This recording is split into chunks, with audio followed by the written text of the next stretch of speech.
Thanks, everybody. I prepared a novel, and then I have supporting literature, which but to sort of pick up where Joe left off, I work with all sorts of addiction, not just gambling, but I treat gambling like any other addiction.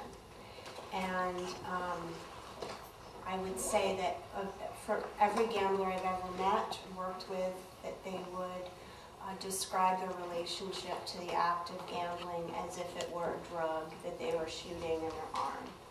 It's the same high and the same chase. So anyway, I am coming to you from that perspective. I see gambling just as serious as alcohol, drugs, sex, food, drug dealing, addictions. But what I learned in preparing for tonight is that a statistic that I didn't know, maybe you know, and that is that addiction rates, and this is a national figure, addiction rates for gambling double when you have an institution that's within 35 to 50 miles of your home. And across the country, addiction rates for gambling double. And some even report maybe a little higher than doubling, a number of 2 to 7 times the normal national prevalence rate. So I will not go into too much detail about what a gambling addict looks like, but I will say maybe some little things about it, just some things maybe we don't always know. I've met a lot of gamblers, and I don't know if Joe would agree, that it's not really about the money. It's not necessarily about winning the money, but the high is actually in the excitement, in the risk-taking, in the escape, and in the sort of chasing the one big win. In my years of practice, I could most closely relate the high and the specific chasing of gambling to that of someone who's addicted to drug dealing. It's like the same kind of gamble, the same kind of risk-taking, and the same kind of high associated. I think gambling is grossly underestimated in terms of the severity of the addiction and the consequences that it causes to people.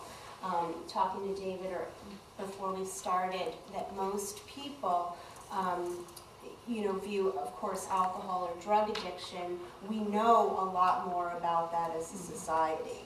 We've been attuned to that kind of stuff for a lot more years.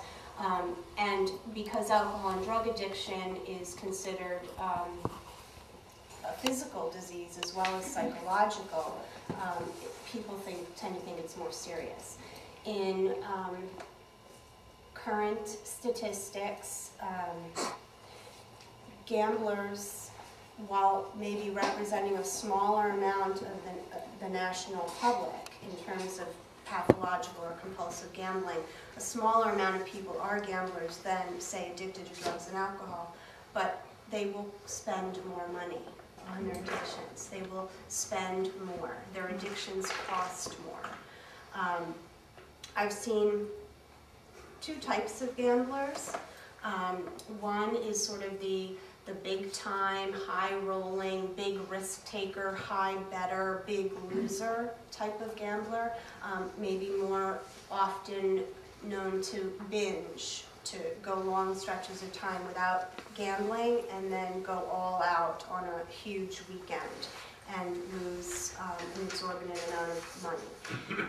Also, the second type of gambler that I've seen is sort of the low level, low better, but chronic, constant gambler, convenience gambler, somebody who's at the pharmacy on a daily basis, spending hundreds on lottery tickets. Someone's driving a few minutes away to slot machines. I shared with Nico, and I finally remembered where I found it, but a Washington Post article was suggesting that slot machine gambling, in addition to lotteries and bingo playing, can bring somebody to their gambling bottom faster than some of the more high-rolling games or other casino games, sports betting included.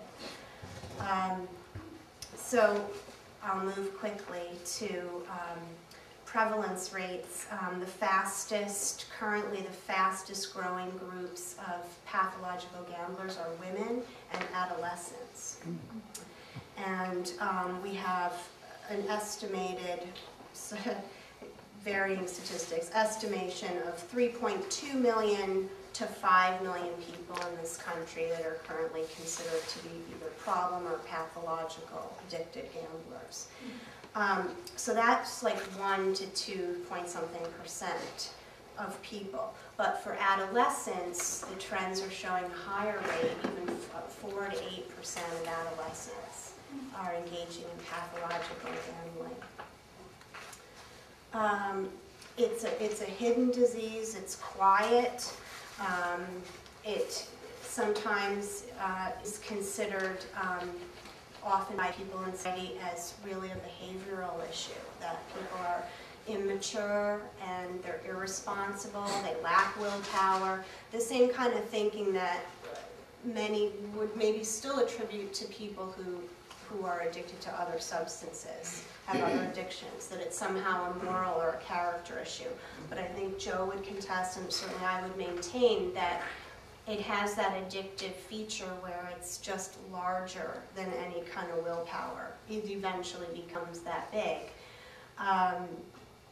States promote and encourage gambling in ways that we don't do anymore with even alcohol. We don't really as much. You don't see huge state billboards on the highway promoting. Well, you do actually promote liquor, but not the same way that you see like 230 million. You got to be in it to win it.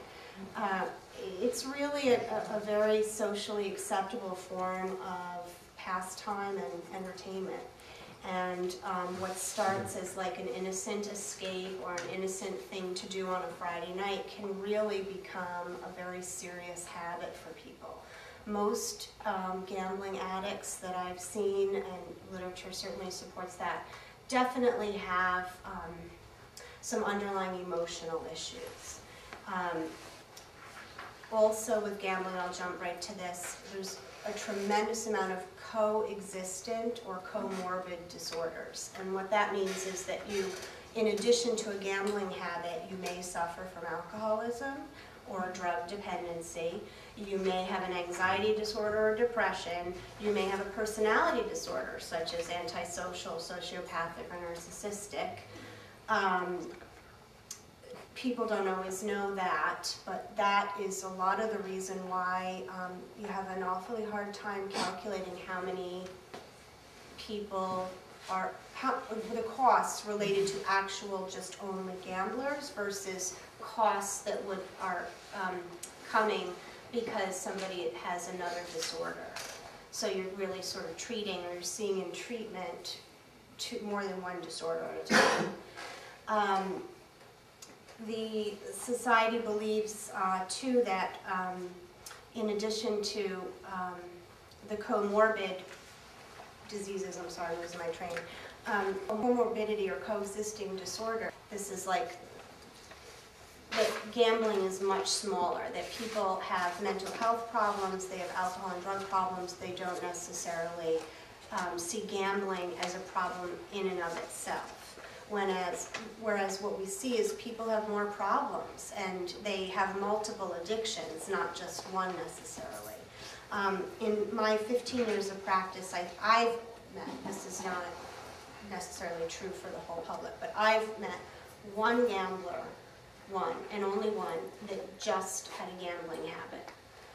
Most of the people that I've seen have drug disorders, and the current research does support that coexisting and mental disorders, that, oh boy, almost 3/4 of people suffer from alcohol dependence. Over 1/3 may suffer from a drug dependence. nearly 1/2 of all people with a gambling habit suffer, nearly half suffer from depression, 1/3 suffer from anxiety, and over 1/2, this is kind of troubling, over 1/2 of all gambling addicts have identified personality disorders, antisocial, sociopathic, or narcissistic. So direct service implications, I'm sitting in front of them. How am I doing, Nico? Pretty close to time. Okay. Here's the list. I mentioned a doubling rate of addiction nearby. Across the board in all the research, we see an increase for gamblers, an increase in health problems, poor physical care, high divorce rate, domestic violence, child abuse and neglect, homelessness due to eviction or foreclosure, job loss, reliance on public assistance, criminal behaviors such as stealing, forgery acts, assaults and occasional murder, incarceration, bankruptcy and profound credit problems, suicide attempts. As many as 1/4 of recovering gamblers will admit to having attempted suicide. These suicides, mind you, the suicide rate is higher in communities surrounding gambling institutions. An even higher number, up to 70% of recovering gamblers would tell you that they've definitely contemplated death.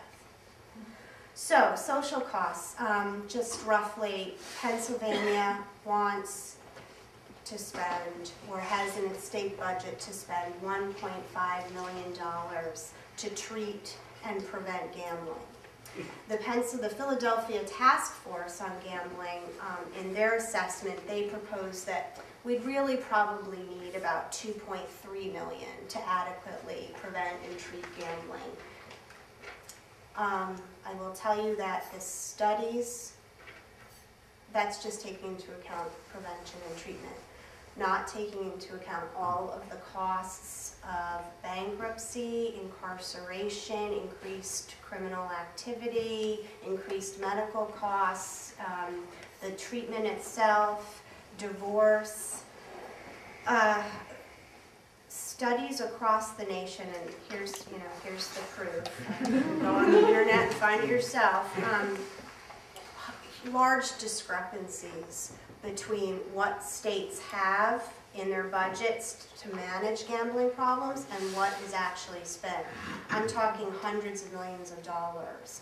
So the proposal, like state to state to state, is usually about $1 to $3 million a year. We think that we're going to spend on prevention and treatment for gambling.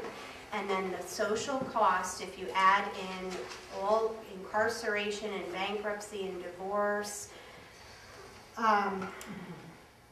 could be like $200 to $400 million it could end up costing states. That's sort of, if I could add it all together from state to state to state, that's about what gambling addiction costs people, costs society, costs a state.